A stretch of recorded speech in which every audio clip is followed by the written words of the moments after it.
the different Slavic nationalities struggled to define their identities and independence, the Balkan area became an area of intense conflict. जैसे कि आप सभी को पता है कि बल्कान में रहने वाले लोगों को स्लैव कहा जाता था।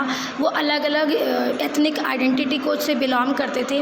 क्योंकि स्लैविक जो है डिफरेंट आइडेंटिटी के थे, उन्होंने अपनी आइडेंटिटी को पाने के लिए स्ट्रगल किया, आज़ादी को पाने के लिए स्ट्रगल किया, जिसकी वजह से बल्कान्स में बहुत सारे कन्फ्लिक्ट्स, झगड़े देखने को मिले।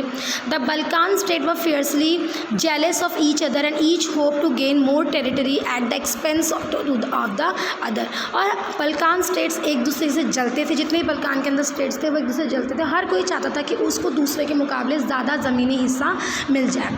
Matters were further complicated because the Balkans also become the scene for big power rivalry. ये मैटर और भी तब उलझ गया जब बल्कान में जो है बिग पावर राइवरी का मतलब था अपनी पावर को दिखाने के लिए संघर्ष किया।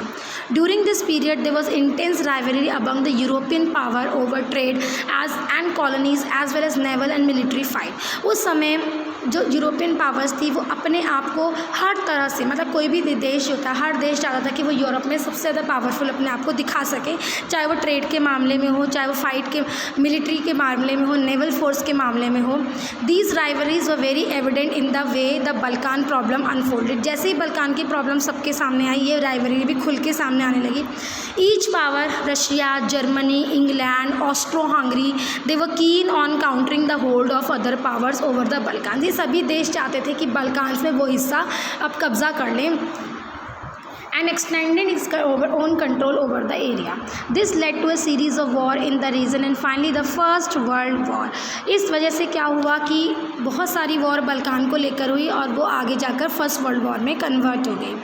Nationalism aligned with imperialism led Europe to disaster in 1914 और 1914 में फर्स्ट वर्ल्ड वॉर के साथ जो है एक डिज़ास्टर आया।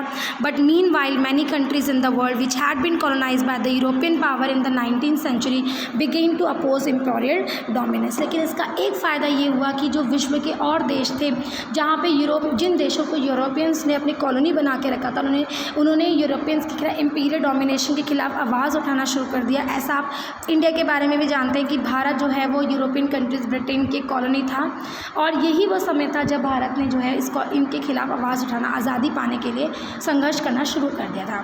The anti imperial movement that developed everywhere were nationalist in the sense that they all struggled to form independent nation state and were inspired by a sense of collective national unity। और ये आज़ादी उन्हें तभी मिल पाई जब उन सभी ने मिलकर जो है एक यूनाइट होकर नेशनल यूनिटी के लिए यूनाइट होकर काम किया, अपने बीच के सभी मतभेदों को भुला के काम किया। European ideas of nationalism were now where replicated for people everywhere develop their own specific variety of nationalism but the idea that society should be organise into nation state came to be accepted as natural and universal. इस तरह से Europe में धीरे धीरे करके nationalism एक देश से दूसरे देशों की तरफ बढ़ता रहा और जो आइडिया था नेशन स्टेट का उसको यूरोप ने एक्सेप्ट कर लिया और ये माना कि नेशन स्टेट का आइडिया नेचुरल है और हर किसी को उसको फॉलो करना चाहिए।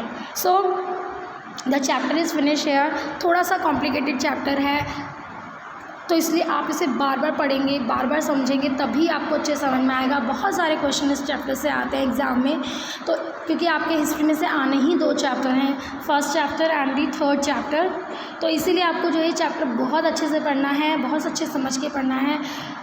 आप जो है क्या करेंगे, नोट्स बना लेंगे, कुछ नोट्स मैं भी आपको दूंगी तो ये चैप्टर आपको अच्छे से प्रिपेयर हो जाएगा। ठीक है, तो today's homework is to read the chapter and underline all the important terms and all the important lines.